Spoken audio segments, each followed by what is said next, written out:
Dear students, today we are going to discuss about the elbow joint. See, this joint between the humerus, radius, and ulna. This joint it is a elbow joint. We'll see the details. First type, it's a hinge variety of synovial joint. Now, what are the articular surfaces or what are the bones articulated here? So it is having one upper articular surface and lower articular surface.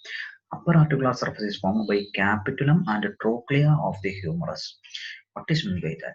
See, this is our humerus. This lower end of the humerus is having a barrel-shaped structure. This one is a capitulum and a pulley-shaped structure. That one is a trochlea. So here in the lower end, we are having the capitulum and trochlea. So this capitulum and trochlea participate in this joint formation. So capitulum of the trochlea, capitulum of the humerus and trochlea of the humerus. Clear? So upper articular surface, capitulum and trochlea of the humerus. Then lower articular surface. It is formed by superior surface of the head of the radius and trochlear notch of the ulna. What is meant by that? See here. Here this one is the head of the radius. Now we can see the periphery of the head. It is having one superior surface also. So superior surface of the head and this depression, this area, this is a trochlear notch of the ulna. Okay, this trochlear notch of the ulna articulate with this trochlea of the humerus. Like that, this capitulum articulate with the head, superior surface of the head of the radius. So clear? See like this. Trochlea articulate with the trochlear notch of the ulna, capitulum articulate with the superior surface of the head of the radius. So this is the humerus and this is the ulna radius. Okay.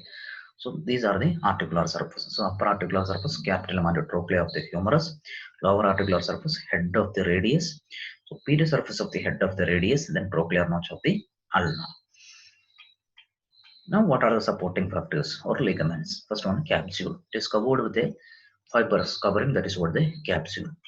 See like this. See this white colored area. Imagine this white colored area as the capsule. So it is having one upper attachment on the humerus and lower attachment on the ulna and this radius. We'll check the details. Superiorly, it is attached to lower end of the humerus. Not a superior end of or upper end of this capsule is attached to this lower end of the humerus. This is the lower end of the humerus. So upper end of the or superior end of the capsule is attached to this lower end of the humerus. Now lower end of the capsule, we'll check the details of that. Infromedially, it is attached to the margins of the trochlear notch. What is that? Margins of the trochlear notch. See here. Now we can see the margins of the trochlear notch. See the tip of the cursor. Now the tip of the cursor is on the margin of the trochlear notch. See this line. That is what the margin of the trochlear notch. So on the ulna, it is attached to this margin of the trochlear notch. Here. Okay. Then on the radius, it is not going to the radius. Here we are having a ligament known as the annular ligament. Okay. One ligament is there, that one is a annular ligament. So infrolaterally it is attached to that annular ligament. We'll see the details of that annular ligament later. So this is what the capsule. So capsule, it's upper end or superiorly it is attached to lower end of the humerus. Inferiorly it is connected to two bones. So infromedially it is attached to this ulna. Which part of the ulna? Trochlear notch or margin of the trochlear notch of the ulna. Infrolaterally it is connected to this annular ligament. Okay, so this one. So superiorly to the humerus, inferiorly to the ulna and annular ligament. Now anterior ligament and posterior ligaments are thickenings of this capsule. This capsule will thicken to form one anterior ligament and one posterior ligament. That's all.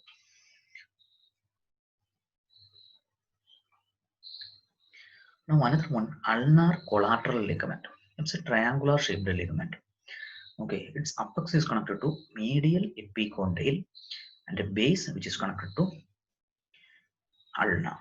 Okay, we'll check. See, this is the lower end of the humerus, and here we are having a projection. This is the medial epicondyle. See, this is the lower end of the humerus. This projection. This is a medial epicondyle, like that. Here in the lateral side, lateral epicondyle.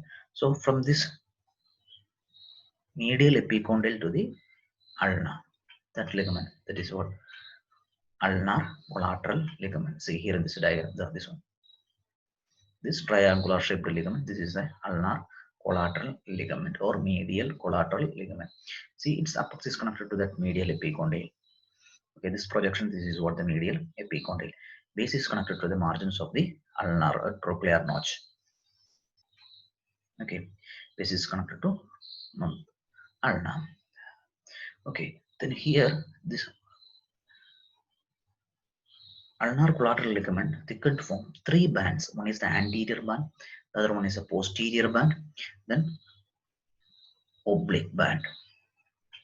See here, anterior band. This band extends up to this coronoid process.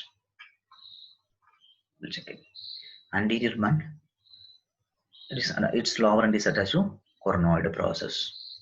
Upper end, see, upper end of the anterior band is connected to this medial epicondyle. Lower end is attached to this coronoid process. Like that, this posterior band. This is a posterior band. It is attached to the olecranon process. Upper end of the posterior band is connected to this medial epicondyle. Lower end is connected to the olecranon process. Then here we are having another band, that is what the oblique cord.